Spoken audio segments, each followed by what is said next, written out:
Hello, my name is Miss Cals. On my very first video, I finally got a YouTube channel. I'm so excited, guys. I've got a YouTube channel which will cover a lot of content from hair, school related things. Like, just keep tuning into this channel because you guys are, once you tune in, I think you guys are going to be very glued to this channel. But let me not blab on. As I said, my name is Miss Cals. And yeah, let's start with the video. As you guys read on the thumbnail below, well, my cousin calls it a cover page, but as you a cover head or a cover page, I don't remember. But as you guys read below, it's all about what you need to know before you start your lock journey. I love this topic. Actually, the reason why I actually chose this topic to be my first one was because when I started my lock journey, it was a bit difficult because I didn't have anybody telling me a lot of things, and I didn't have that kind of guidance to say, okay, this is what you need to do, this is what you're not supposed to do, you know. So I was like, yeah, this is definitely my first video. So now, first thing is first, I'm going to be using my phone because I don't remember things off by heart. I don't know why, like, that's so bad. I don't know if I'm the only one who can't remember things off by heart, but I can't remember things off by heart. So the first thing is first, when you start your lock journey, you need to make sure you choose a proper loctician, right? So what I mean when I say loctician, but always like, okay, maybe most people don't understand what I mean when I said loctician. But a loctician is someone who's going to be doing your dreadlocks, like who's going to be molding them, who's going to be crocheting them, all those things, braiding, you know, everything that's done for locks. They are the ones, like, it's like a specialist, a doctor for locks. So you must choose a loctician and stick to that loctician.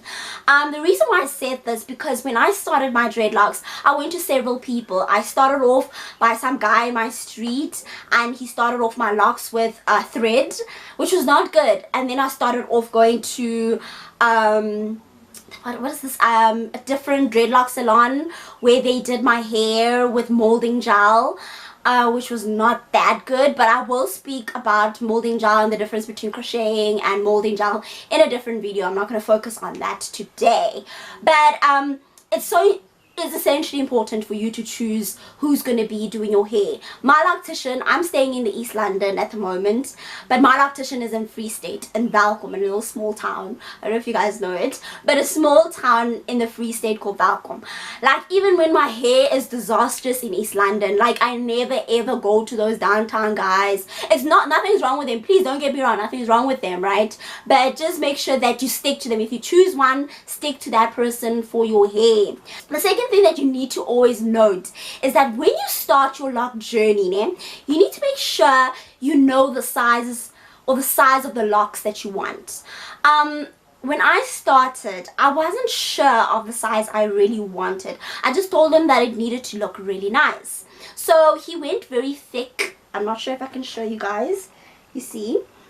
He decided to make them a bit thick, and the ones at the bottom are very thin because my hair at the bottom is very, very thin.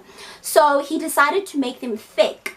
And then when I started to see them for the first time, or when he finished with my hair, I was like, oh my word, I'm gonna have bongo dreads. I don't want to look like those guys that have those thick dreadlocks. And I was freaking out, like, I was panicking. And then my mom's like, man, come on, you know, you decided to do these dreadlocks, so just continue with them. And then I was like, okay, let me just keep them for maybe a year and see what will happen. And when they grew and became a bit longer, I was, yeah, you know, they're actually looking very nice. So it's initially important to show your loctician, because some people make a mistake where they say, I want my dreadlocks very thick, right? And the loctician doesn't really ask you how thick you want them and all that, and then you find that you've got bongo dreads and you didn't want bongo dreads. And at that time you didn't use molding gel, because molding gel can come off easily, whilst crocheting is pretty difficult. I'm not even sure, I think I've watched some other YouTube videos where they've actually undone crocheted dreadlocks, but I'm not sure how to do it. So yeah, I wouldn't advise that, but make sure that you know the lock size that you want. Also, one thing that I came across when I started my dreadlocks was the challenge of relaxed hair. My hair was literally relaxed, and I love dreadlocks, I think from grade I think from grade 8, I loved dreadlocks. Problem is my hair was relaxed. So there's this guy that I used to go to, and he would tell me, no, you can't have dreadlocks because your hair is relaxed. That is a lie. Don't listen to those people. Relaxed hair can be done. You know, dreadlocks can be done on relaxed hair. It's bad. But dreadlocks can be done on relaxed hair, right? You don't even need to go to a process. You know what I actually did? I didn't even know, right? So that was just a disaster. I cut my hair completely because I really wanted to do the dreadlocks, but I was told that you can't do them with relaxed hair. You need to start off as natural. So I cut my hair off. Big mistake. I probably would have long dreadlocks. So you don't need to cut your hair if your hair is relaxed to start dreadlocks. You can start them off with molding gel, but some locticians are super good. They can actually take your relaxed hair and still crochet it that way. So you don't have to cut off your hair. Relaxed hair is still okay, and as it goes on, it will start becoming natural because you no longer use those relaxing creams. Okay, so another thing about dreadlocks is that what I've heard around, well, when I started my lock journey, was that dreads are expensive. That is a lie. Bollocks. I can say if it's a bollocks, whatever. That is a lie. Dreadlocks are not expensive, guys. We spend 3 grand on weaves. I know my sister spends about 3 grand, 3.2 on weaves. One weave, whereas I spend 150 a month from my loctician, you know. So dreadlocks are not expensive. I remember how fearful I used to be. I'm like, should I start dreadlocks? Should I not start dreadlocks? Because apparently they're expensive. Not expensive at all. Like, please forget it. It's not expensive. Stop stressing yourself. It's not expensive. Unless you're afraid to cop out maybe 150. The most you could pay for crocheting or molding gel will be about 300 rand, the most you could pay. But I think those are like maybe the salons in Johannesburg that maybe do those celebrities like Zianda.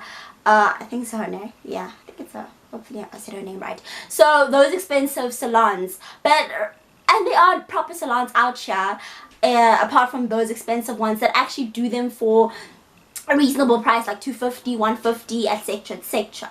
So the last thing about dreadlocks that I did mention, I think I did mention throughout the video, I did talk about it, that there are actually 2 ways of starting your dreadlocks. Well, from what I know, except the third one. Actually, am I wrong? Well, I know of 2 ways because I would suggest those 2 ways, although I still also am conflicting between the 2 ways in the next video that I will post. Some guys prefer to just let them grow naturally, but most of the time when they grow naturally they become a bit dirty, so it's not good to go that way. So crocheting and molding gel are the 2 ways that I would prescribe that people could decide to choose from. That is it for my video, well, my first video, and it was so nice talking about dreadlocks because I love my locks. I love them, and I hope when you start your locks you're gonna love them as much as I love mine. So anyway, don't forget to follow me on my social media platforms, Twitter, Instagram. They're down below, so just check them out on my description, in the description below. So yeah, I'm going to see you in my next video.